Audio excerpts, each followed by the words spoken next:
کتنے سارے لوگ تو بچوں کے اتنے بڑے دشمن ہوتے ہیں کہ اگر مسجد کے اندر دیکھ لیے بچوں کو تو وہ سب سے بڑا اس کا دشمن ہے.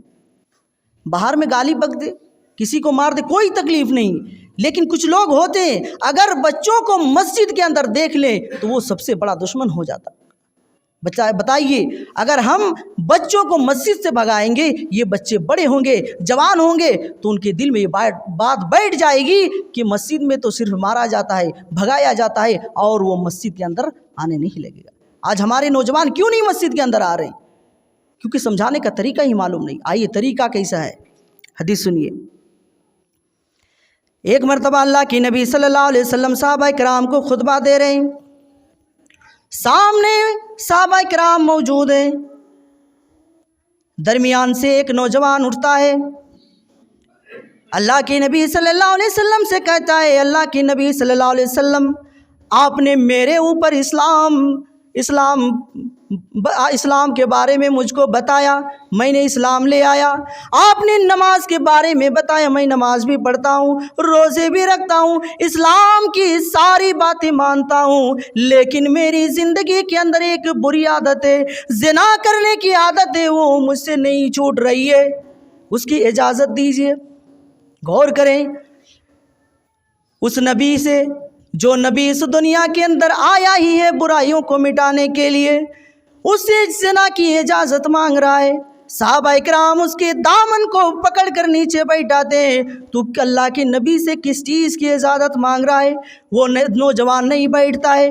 اللہ کے نبی صلی اللہ علیہ وسلم اس نوجوان کو اپنے پاس بلاتے ہیں، نہ اس کو دھتکارتے ہیں، نہ اس کو بھگاتے ہیں، نہ اس کو کچھ کہتے ہیں. اللہ کے نبی صلی اللہ علیہ وسلم اس نوجوان کو اپنے پاس بلاتے ہیں، اس کے کندھے میں اپنا ہاتھ رکھتے ہیں اور سوال کرتے ہیں، بتاؤ تمہیں زنا کرنے کی عادت ہے؟ اگر یہ زنا کرنے کی عادت کسی دوسرے شخص کو، اور اگر وہ تمہاری بہن کے ساتھ زنا کرنا چاہے، یہ کیا تجھے منظور ہے؟ وہ کہتا نہیں. اللہ کے نبی صلی اللہ علیہ وسلم آگے کہتے ہیں، اگر وہ شخص تمہاری ماں کے ساتھ زنا کرنا چاہے، کیا یہ تمہیں پسند ہے؟ وہ کہتا نہیں. اللہ کے نبی صلی اللہ علیہ وسلم یہ بھی مجھے منظور نہیں. پھر اللہ کے نبی کہتے ہیں، اگر وہ تمہاری بہن کے ساتھ، تمہاری بیوی کے ساتھ، تمہارے گھر کے رشتہ داروں کے ساتھ زنا کرنا چاہے تو کیا تم یہ پسند کرو گے؟ وہ شخص کہنے لگا، وہ نوجوان کہنے لگا، اے اللہ کے نبی صلی اللہ علیہ وسلم میں تو اس کو قتل کر دوں گا. پھر اللہ کے نبی صلی اللہ علیہ وسلم کیا ہی بہترین طریقے سے سمجھاتے ہیں، بتاؤ تمہیں یہ پسند نہیں ہے کہ دوسرا شخص تمہاری ماں بہن کے ساتھ زنا نہ کرے، تو تم نے کیسے پسند کر لیا کہ تم کسی کی بیٹی کے ساتھ، کسی کی ماں کے ساتھ، کسی کی بہن کے ساتھ زنا کرو؟ کیا ہی بہترین طریقے سے اللہ کے نبی سمجھائے. وہ نوجوان سمجھ جاتا ہے، اللہ کے نبی صلی اللہ علیہ وسلم سے کہتا ہے، اے اللہ کے نبی صلی اللہ علیہ وسلم، اس کے بعد میں کبھی یہ بھی برائی نہیں کروں گا، اس کو بھی چھوڑ رہا ہوں. اللہ کے نبی صلی اللہ علیہ وسلم اس وقت اس نوجوان کو 3 دعائیں دیتے ہیں. پہلی دعا، اللہم اغفر ذنبہ، اے اللہ رب العالمین اس کے گناہوں کو بخش دے. وطہر قلبہ، اے اللہ رب العالمین اس کے دل کو پاک کر دے. تیسری دعا دیتے، وحسن فرجہ، اے اللہ رب العالمین اس کی شرمگاہ کی حفاظت عطا فرما. جب اللہ کے نبی صلی اللہ علیہ وسلم یہ 3 دعائیں دیتے ہیں، صحابہ کرام بیان کرتے ہیں کہ اس نوجوان کی جوانی بھی گزر گئی، بڑھاپا بھی گزر گیا، وہ راستوں میں چلتے تھے تو اپنی نظروں کو اٹھاتے نہیں تھے. تو یہ ہے سمجھانے کا طریقہ. کوئی بچہ گالی بک دے، کوئی غلط چیز کہہ دے تو فوراً ہم مارنے لگتے ہیں. نہیں، بلکہ اس کو اچھے طریقے سے سمجھائیں، جیسا کہ اللہ کے نبی صلی اللہ علیہ وسلم نے اس نوجوان کو سمجھایا.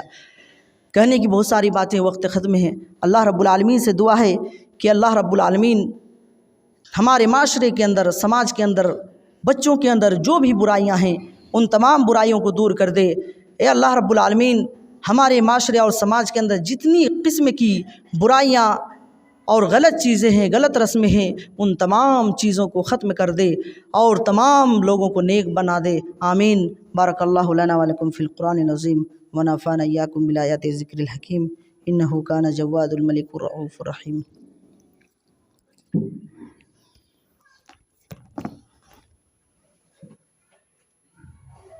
ہے۔